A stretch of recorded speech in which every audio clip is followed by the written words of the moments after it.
Hace ya 7 años, quizás 8, perdí mi trabajo en la ciudad.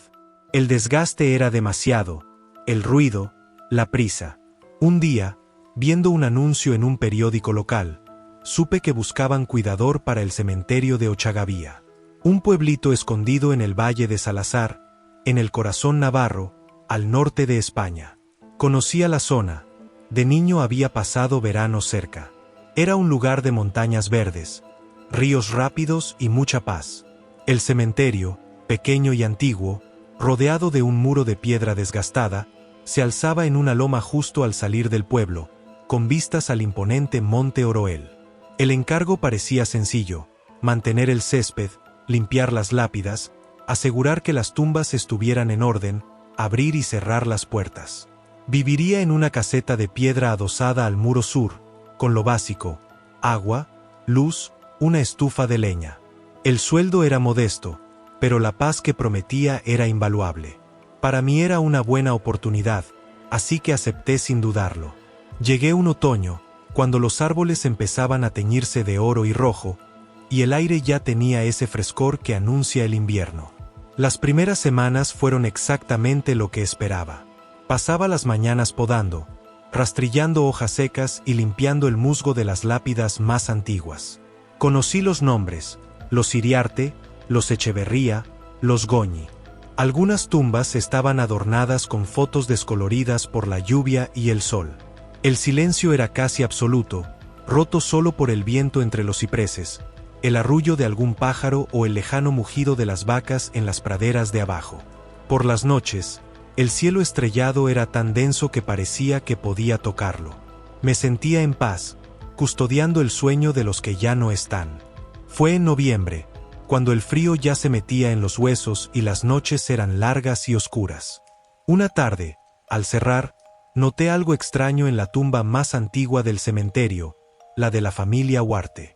Era un panteón de piedra oscura, con una cruz tallada y una reja oxidada. Siempre estaba impecable. Los descendientes, aunque vivían lejos, enviaban dinero para su mantenimiento.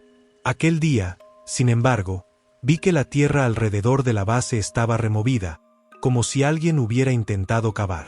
Pero no era un agujero, eran más bien arañazos superficiales, como si unas manos desesperadas hubieran rasgado la hierba y la tierra sin lograr nada. Al instante lo vi como algo raro, pero pensé en algún animal, un tejón quizás, buscando gusanos. Lo arreglé y no le di más importancia. 3 días después, volvió a pasar. Pero esta vez, no solo en la tumba Huarte.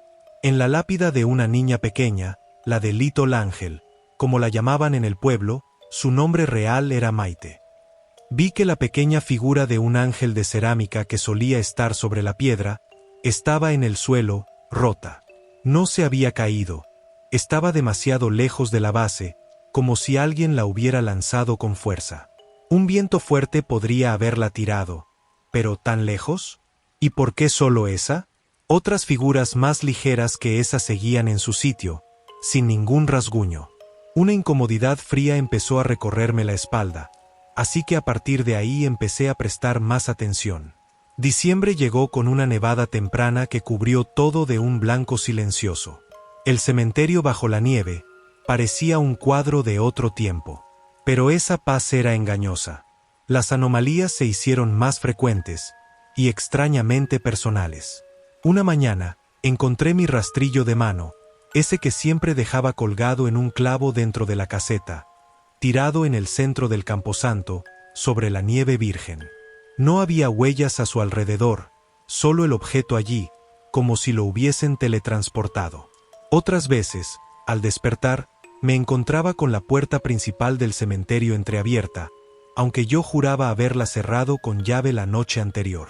La llave siempre estaba en su sitio, dentro de un cajón de la caseta, así que me tocaba revisar que no se haya metido nadie.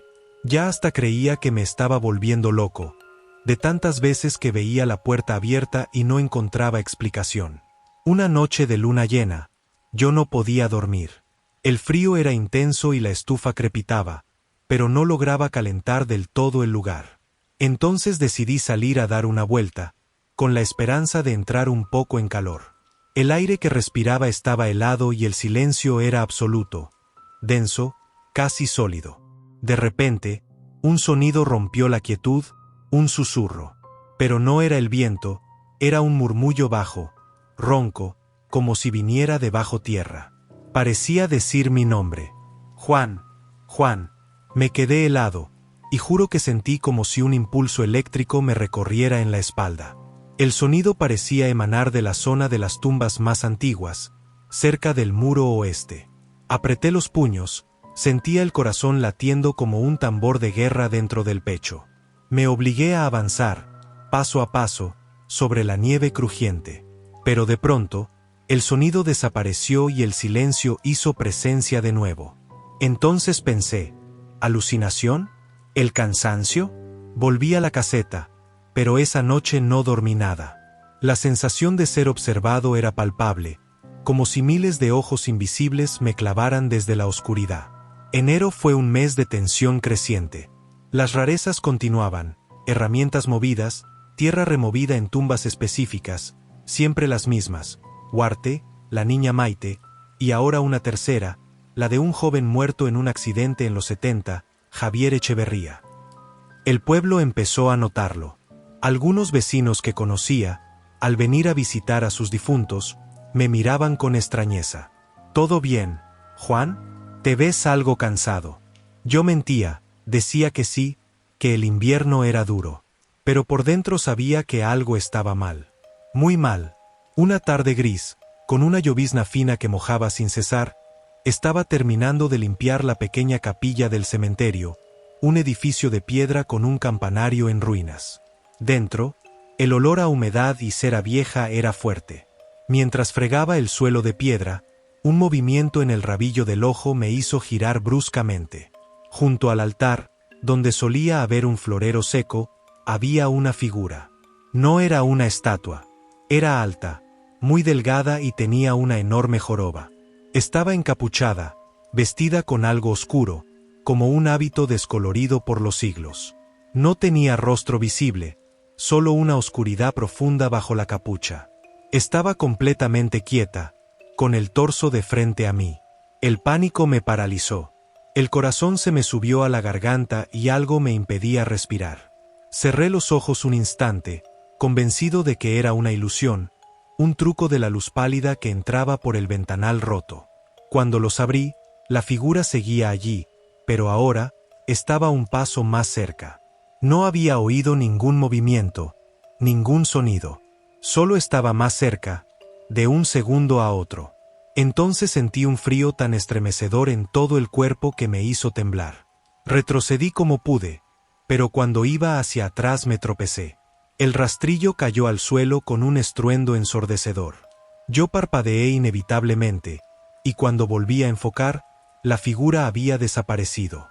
Solo el florero seco seguía en su sitio. De inmediato salí de la capilla corriendo, sin mirar atrás, y me encerré en la caseta. Me quedé ahí hasta el amanecer, y por suerte esa cosa no me siguió, porque si lo hubiese hecho, de unas pocas zancadas ya me habría alcanzado. La primavera llegó lenta. La nieve se derritió, revelando la tierra húmeda y los primeros brotes verdes. Pero la sensación de amenaza no había desaparecido, solo se había vuelto más sutil. Sentía que algo me observaba constantemente, no solo desde el cementerio, sino desde los bosques que lo rodeaban, desde el mismo monte Oroel. Una noche, un ruido diferente me despertó. No era un susurro, ni un golpe. Era más bien un arrastre. Algo pesado se movía sobre la tierra, cerca de la caseta. Me asomé con cuidado por la ventana. La luna era nueva y la oscuridad casi total, pero mis ojos, acostumbrados a la penumbra, distinguieron una forma conocida, la misma que había visto hacía un tiempo en la capilla. Llevaba arrastrando desde su hombro un gran costal viejo que parecía bastante pesado. Se dirigía hacia la parte trasera del cementerio, donde estaban las bóvedas más antiguas, semienterradas en la ladera. En ese momento, se me cruzaron 1000 pensamientos a la vez. Por un lado, estaba convencido de que eso que estaba viendo no era una persona. Pero por otro lado, Sabía que una de mis tareas era cuidar que no entrara ningún intruso al cementerio fuera del horario de visita. Así que, muy a mi pesar y con un valor que no sabía de dónde sacaba, salí de la caseta con una linterna y una pala. Lo seguí despacio, tratando de no hacer ruido, escondiéndome entre las lápidas cada vez que avanzaba. La figura caminaba rápido, demasiado rápido, parecía que no usaba sus piernas para hacerlo, como si se desplazara flotando. Me llevó directamente a la bóveda de la familia Huarte. La pesada puerta de hierro, que siempre estaba cerrada y oxidada, se encontraba entreabierta. Un hedor a tierra húmeda y deterioro emanaba de su interior. Apunté con la linterna hacia adentro, con mis manos temblorosas, pero no vi a nadie allí. La bóveda era pequeña, con nichos en las paredes. En el suelo, de pie en el centro, había un árbol. No era un árbol completo, era el tronco retorcido y negro de lo que parecía un viejo roble creciendo directamente desde el suelo de piedra de la bóveda. Sus raíces eran gruesas como serpientes, salían de la tierra, y se enroscaban alrededor de los ataúdes de piedra que había en los nichos. De las grietas del tronco, goteaba una sustancia oscura y espesa que no era savia. Y en la base del tronco, semienterrado en la tierra removida, vi algo que me dejó helado, una pequeña figura de cerámica rota, la del ángel de la tumba de Maite.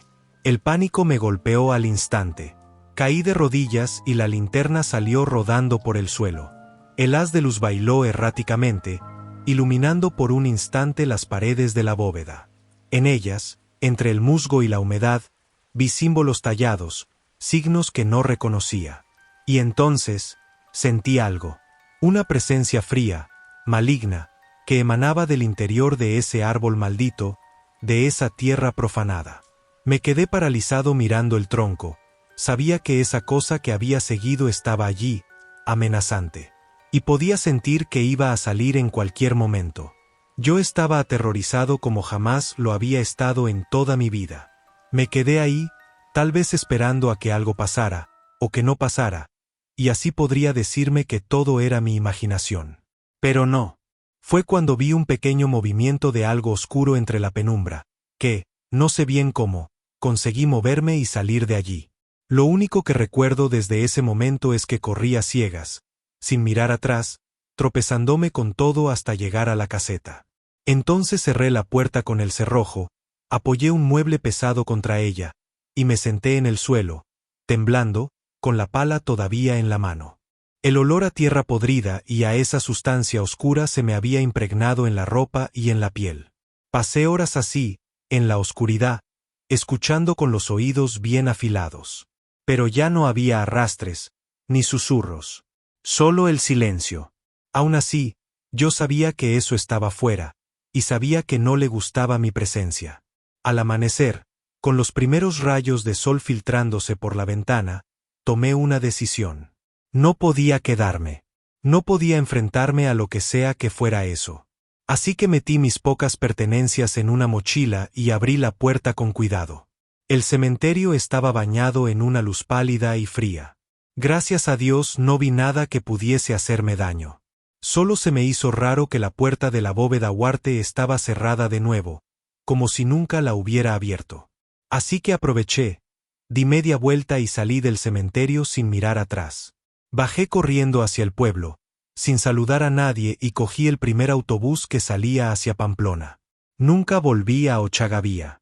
A veces, en noches de insomnio, aún pienso en aquella bóveda, en el tronco retorcido, en el hedor espantoso. Me pregunto si la cruz sigue allí. Y sobre todo, me pregunto qué clase de criatura encontré bajo las lápidas de ese cementerio tranquilo, al pie del monte Oroel. Así que ya saben, si escuchan que alguien los llama por su nombre en el cementerio, mejor no vayan a investigar. Si lo que quieren es sentir terror, mejor ver una buena peli desde el cómodo sillón de casa. Háganme caso, no persigan cosas que luego los puede perseguir a ustedes. Si llegaste hasta acá es porque el video te gustó, así que regálame un pulgar arriba y una suscripción. Así juntos podemos crear una comunidad muy activa. Sin más que decir, me retiro.